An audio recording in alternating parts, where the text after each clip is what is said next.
என் அன்பு குழந்தையே, இறப்பதற்கு ஒரு நொடி துணிவிருந்தால் போதும். ஆனால் வாழ்வதற்குத்தான் ஒவ்வொரு நொடியும் துணிச்சல் வேண்டும்.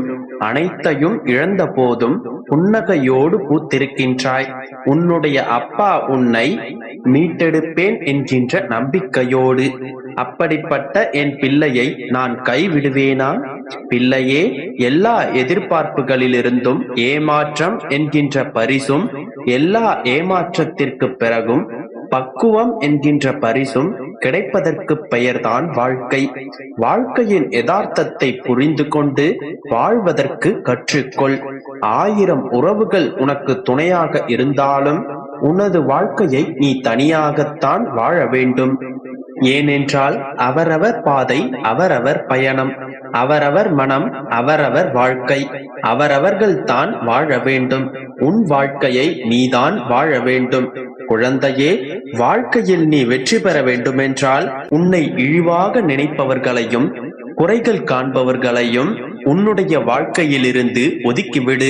எல்லோரும் பயணிக்கின்றார்கள் என்று நீயும் பின்தொடராதே. உனக்கான பாதையை நீயே தேர்ந்தெடு.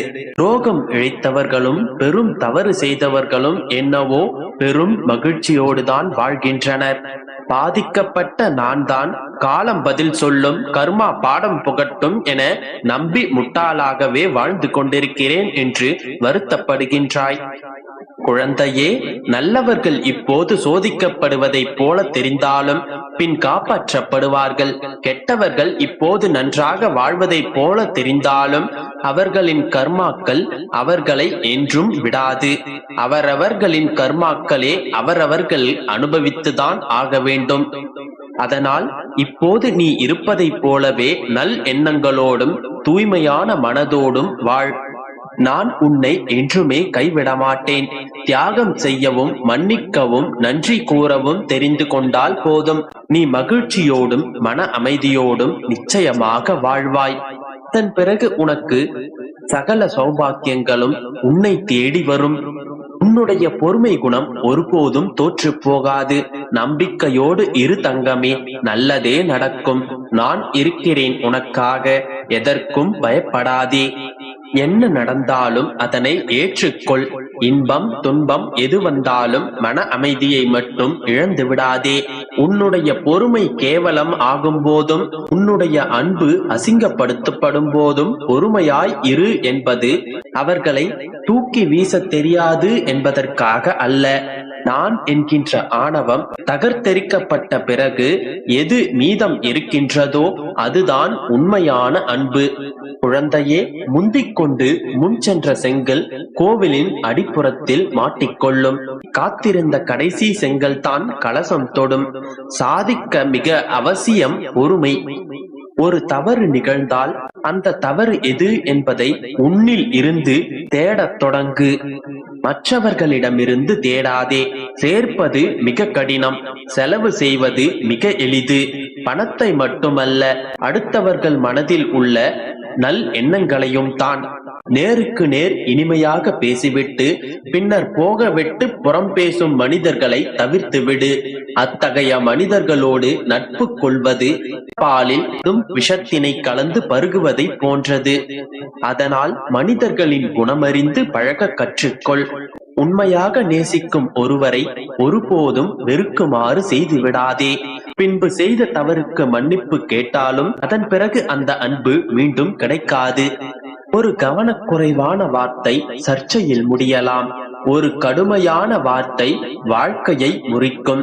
ஒரு கசப்பான வார்த்தை வெறுப்பை வளர்க்கும். பேசும் வார்த்தைகளில் கவனம் மிகவும் முக்கியம். எந்த ஒரு சூழ்நிலையிலும் பொறுமையை மட்டும் கடைபிடி. பொறுமை ஒருபோதும் தோற்பதில்லை. பொறாமை ஒருபோதும் ஜெயிப்பதில்லை. நீ பிறந்தது வெற்றிக்கு மேல் வெற்றி பெறுவதற்காகவே தவிர தோல்வியுறுவதற்காக அல்ல.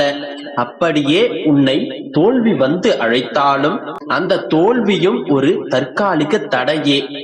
உன்னுடைய தன்னம்பிக்கையே அந்த தடையை தகர்த்தெறியும். உன் மீது உனக்கே நம்பிக்கை இல்லையென்றால் கடவுளே நேரில் வந்தாலும் பயனில்லை. இதயம் சொல்வதை செய். வெற்றியோ தோல்வியோ அதனை தாங்கும் சக்தி அந்த இதயத்திற்கு மட்டுமே உள்ளது. உண்மையில் இறைவன் கை கொடுப்பதும் இல்லை, கைவிடுவதும் இல்லை. நாம் செய்த புண்ணியங்களே நமக்கு கை கொடுக்கின்றன, நாம் செய்த பாவங்களே நமக்கு குழி பறிக்கின்றன. யாரை போலவும் இல்லாமல் இதுதான் நான் என்று தன்னுடைய இயல்பு மாறாமல் வாழ்வது ஒரு வகையில் சாதனைதான். நீயாக இரு, யாருக்காகவும் உன்னை நீ மாற்றிக்கொள்ளாதே. உன்னுடைய வாழ்க்கையை நீ உனக்காக வாழ், பிறருக்காக வாழாதே. நான் உன்னை வழிநடத்துவேன், உன்னை நான் பாதுகாப்பேன். கவலைப்படாதே என் செல்லமே, மகிழ்ச்சியாக இரு, அனைத்தும் நல்லதாகவே நடக்கும். நம்பிக்கையோடு இரு. என் அன்பு குழந்தையே, இத்தனை நாட்கள் காத்திருந்தும் எந்த நன்மையும் நடக்கவில்லை. என் வாழ்வு இப்படியே இருந்து விடுமோ என்று ஒரு கணமும் நம்பி விடாதே. நீ இதுவரை அனுபவித்த சித்திரவதைகள், துன்பங்கள், துயரங்கள், இங்கங்கள், அவமானங்கள் என்று அனைத்தையும் நான் பார்த்து கொண்டுதான் இருக்கின்றேன். மற்ற எல்லாவற்றிலும் நான் கேட்டதை கொடுத்தார். ஆனால் இந்த ஒன்றில் மட்டும் வருடக்கணக்கில் காக்க வைக்கிறாரே அப்பா என்று நம்பிக்கை இழக்காதே. எல்லாம் இப்படியே இருந்துவிடும் என்று ஒரு பொழுதும் நினைத்து விடாதே. உன் வினைகள் அனைத்தும் முடியும் தருவாயில் அது எப்படி அப்படியே இருக்கும்?